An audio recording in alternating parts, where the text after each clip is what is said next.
Now, this just takes place after the sinking of the RMS Titanic, with of course a huge loss of life. Now, of course, just after the sinking, there was a question: who's gonna pick up the bodies and bring their bodies to their loved ones home? Now, it's of course a very sad and hard choice to make, but it had to be done.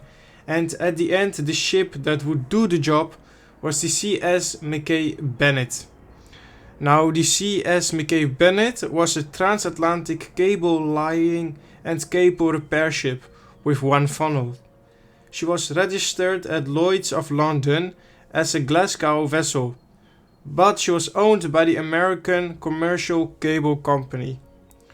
Now, the ship became famous, of course, when the White Star Line contracted her to carry out the hard task of picking up the bodies of the Titanic disaster. Now, the task was even further motivated by the son of John Jacob Astor, with his announcement of £1,000 reward for the ship recovering the body of his father, John Jacob Astor. Now, the captain of the vessel was Captain Frederick H. Lander. Now, of course, the captain wasn't alone. He took on board a combination of specialists and effective mobile mortuary. Both additional and specialized personnel and supplies were taken aboard the ship for the assignment. Now, this included Sir Kenneth Cameron, Hind of All Saints Cathedral in Halifax, John R. Snow Jr., the chief embalmer with the firm of John Snow & Co., the province of Nova Scotia's largest undertaking firm, and hired by White Star to oversee the embalming arrangement. And this one is very interesting: the widow, Madeline Astor, widow of John Jacob Astor. Now, I actually wonder why they took Madeline on board this voyage. Maybe it was to recognize, of course, the body of her husband in the water. But then again, the death of her ill-fated husband was pretty fresh. So, like I say again, maybe she was taken aboard to identify the body of her husband. But other than that, sufficient embalming supplies to handle 17 bodies were on board, 100 coffins, and 100 long tons of ice in which to store the recovered bodies. Now, there was a hierarchy with this procedure, because the ship could, of course, never hope to bring everybody back. So, the first class passengers were embalmed and placed in coffins, and the second class were wrapped in linen whiting sheets, and the third class were just weighted and buried at sea. 16 in total. So, 116 in total, sorry. But here again we can see the class differences between the three. Now, the ship left Halifax at 12:28 p.m. on Wednesday, 17 April 1912. Now, I think when she was departing that the morale on board must just have been extremely bad, just tragic. Setting in your mind that you're actually on your way to pick up dead people. But I really hope in the future that we actually get a documentary or a good in detail book on how that voyage was. What the thoughts were of the crew, the captain. I would really like that.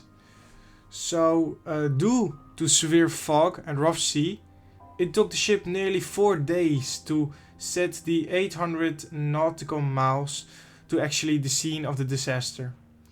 Now, the captain instructed the ship's crew to keep their logbooks complete and up to date.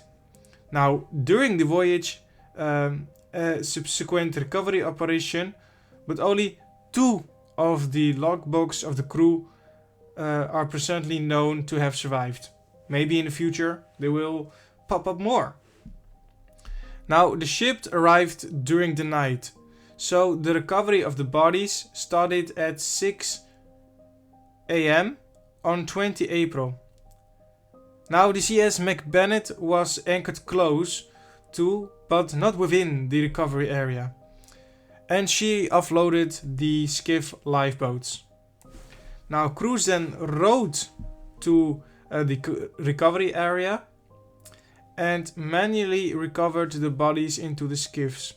And I think that for the crew, that job must have been kind of traumatic, right? I mean, when we saw the scene in the Titanic movie of James Cameron, when the lifeboat got back to search for a few bodies, or search for a few people who were still alive, and when we saw those people in that scene frozen and deaf, that was already quite a shock. And these people in this lifeboat who actually had to recover them, that must have been extremely traumatic. So at the end, the captain noted that there was neither sufficient space aboard to store all of the recovered bodies, nor enough embalming supplies on board. So, like I said earlier, the first class passengers were embalmed and placed in coffins and stored in the rear cable locker. Now, also the body of John Jacob Astor had been found, recovered on 22 April and identified by his unique diamond finger ring and the initials Soon on the label of his jacket. And he also had his pocket watch.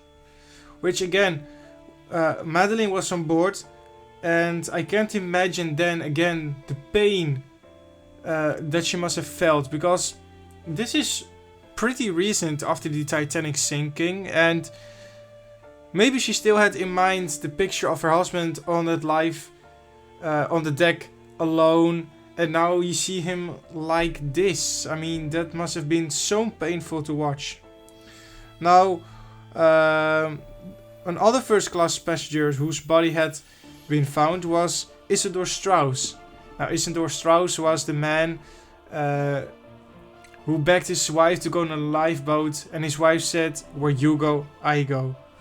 And he was the owner of Macy's department store. Now, like I said earlier, second class passengers were embalmed, wrapped in canvas and stored in the forward cable locker.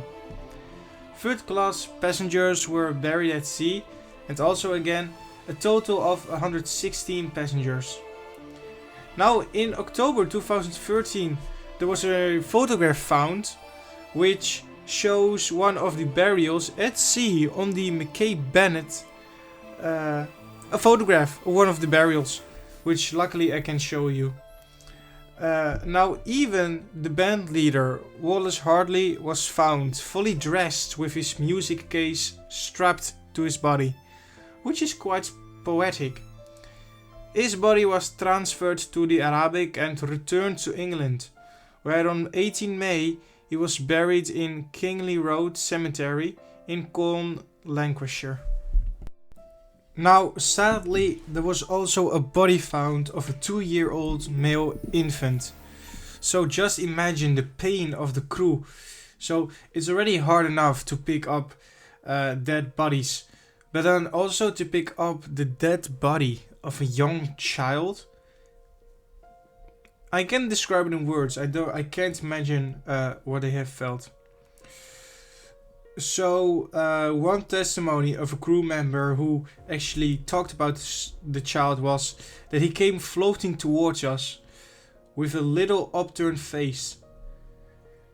So, what incredible honorable was that right after when the Mackay-Bennett voyage ended, that what the crew did with the money that they received, they paid for a burial and a headstone monument out with their own wages, with the casket marked by a copper plaque reading "Our Babe." Now the entire ship's crew, together with majority of the population of Halifax, attended the body's burial at Fairview Lawn Cemetery on 4 May 1912.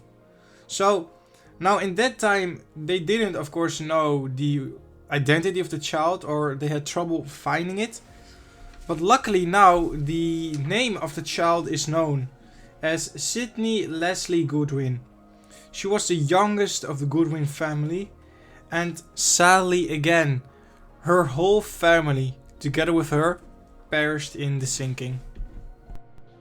Now after a 7-day recovery operation, the CS Mackay-Bennett had recovered 306 of the 328 bodies found from among the 1,517 who perished aboard Titanic. Buried were 116 at sea, of which only 56 were identified. Now after that, set sail for home with 119 bodies on board, almost twice as many as there were coffins available. Now the vessel arrived in Halifax on 30 April 1912 and began unloading her cargo at 9:30 and transferred the bodies to the ice rink of the Mayflower Curling Club. So again, the end of a video, and this is kind of a different outro because of course you can see my face, but that was something that something that I would like to do more, show my face in outros and stuff like that. But like I said, the end of a video, it's a sad video, so there isn't a good note or a positive note about it, because it's a tragedy. And what made me want to make this video is because there are with the Titanic disaster, we have many aspects, like the mostly well known, the Carpathia and the Californian stuff, but it is often forgotten, it's not that much talked about the CS Mackay-Bennett and her voyage during the Titanic or after the Titanic disaster. So I wanted to shed a little light on that. And yeah, like I said, there isn't a positive note to leave this on, because of course it's quite sad. Also, when I was doing my research, the thing that hit me the most was the part of the unknown child. Because if you saw the picture of that baby, she had so much to live for. I mean, a young baby and then to die so soon in her life, it's just tragic. So I'm not gonna leave this outro longer than it already is. So I hope you enjoyed this video though. And if you have any comments, please, or thoughts, leave them in the description down below, because I love reading them. And if you have friends who like ocean liners or ships, please show them my channel. We are now trying to reach the 600 subscribers, and I know we can do that together. And of course, already thank you to the new subscribers who have subscribed, because it also really means a lot. I'm sorry if there's a kind of shadow on my green screen trying to get a second light, but money isn't at the best point right now. But with that out of the way, guys, have a good night or day wherever you are, and we will see each other in the next video. Goodbye.